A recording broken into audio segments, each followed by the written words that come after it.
आज हम ऐसी कथा लेकर आए हैं जो शायद आज तक किसी ने नहीं सुना होगा। राधा रानी का सौंदर्य। आज हम राधा रानी के मनमोहक छवि, रूप और सौंदर्य के बारे में विस्तृत बात करेंगे। आशा है कि आपको जरूर पसंद आएगी। यह वर्णन किसी ग्रंथ की पंक्तियां नहीं है। ये वो अनुभूति है जो भक्ति के मौन में जन्म लेती है।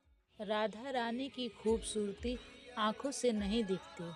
जो उसे देखना चाहता है वह केवल रूप ही देख पाता है, और जो उसमें डूब जाता है वही राधा रानी को जान पाता है। कहा जाता है कि जब ब्रह्मा जी ने सृष्टि बनाई तो हर सौंदर्य को किसी न किसी रूप में बांट दिया, लेकिन जब राधा का निर्माण हुआ तो सौंदर्य स्वयं राधा में विलीन हो गया। वृंदावन में जब सुबह का प्रकाश आता है तो वह सूर्य से नहीं आता। कहा जाता है वह राधा रानी की उपस्थिति से जन्म लेता है। ऐसा सौंदर्य जो आंखों में नहीं ठहरता। राधा को जिसने आंखों से देखा उसने केवल एक रूप देखा, लेकिन जिसने उन्हें हृदय से अनुभव किया वो केवल उन्हीं का हो गया। उनकी आंखें कमल जैसी नहीं थी, क्योंकि कमल जल में खिलता है और राधा की दृष्टि भक्त की आत्मा में खिलती है। जब राधा किसी को देखती थी तो वह देखना नहीं कहा जाता था, वह स्वीकार किया जाना कहा जाता था। मतलब राधा रानी ने जिसे देख लिया समझो उसे स्वीकार कर लिया हमेशा के लिए। राधा के मुस्कान का रहस्य। राधा के मुस्कान में आकर्षण नहीं था, उनकी मुस्कान में विश्राम था।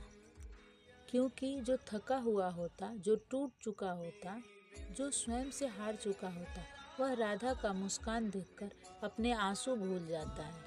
कहा जाता है जब राधा रानी मुस्कुराती थी तो वृंदावन में फूल स्वयं खिल उठता था, जैसे उन्हें आज्ञा मिल गया हो। श्री जी के केश जिनमें समय मानो उलझ गया हो। राधा के केश साधारण काले नहीं थे, वे कृष्ण की स्मृतियों से भी गहरे थे। जब किशोरी जी अपने केस संवारती थी तो समय रुक जाता था, और तब कृष्ण उन्हें देखते नहीं थे, कृष्ण उनमें विलीन हो जाते थे। श्री जी के चरण जो धरती को पावन करते हैं। राधा के चरण धरती को स्पर्श नहीं करते थे, बल्कि धरती राधा को स्पर्श करते थे। इसलिए वृंदावन पावन है, क्योंकि वो राधा के स्पर्श से पवित्र हुआ है। राधा सुंदर इसलिए नहीं थी कि वो कृष्ण की प्रिय थी। राधा सुंदर इसलिए थी क्योंकि कृष्ण राधा में पूर्ण हो जाते थे। श्री कृष्ण ने कभी राधा की प्रशंसा नहीं की, क्योंकि जो पूर्ण हो उसका वर्णन नहीं किया जाता। कृष्ण बस इतना कहते थे, राधा को देखना यानी संसार से विदा लेना। राधा रानी का सौंदर्य श्रृंगार से नहीं था, उनका सौंदर्य त्याग की उज्ज्वलता से था। उनके वस्त्र श्वेत नहीं थे, पर उनकी उपस्थिति मन को शुद्ध कर देती थी। राधा जी का एक अद्भुत रहस्य। कृष्ण जब बंसी बजाते थे तो स्वर पहले राधा के हृदय में उतरता था, फिर संसार में फैलता था। इसलिए जो राधा को देख ले वह संसार को नहीं देख पाता। हमारी लाडली जी का सौंदर्य चेहरे से नहीं चेतन से था। वो सुंदर इसलिए नहीं थी कि वो सजती थी, वो सुंदर इसलिए थी कि वो स्वयं को भूल चुकी थी।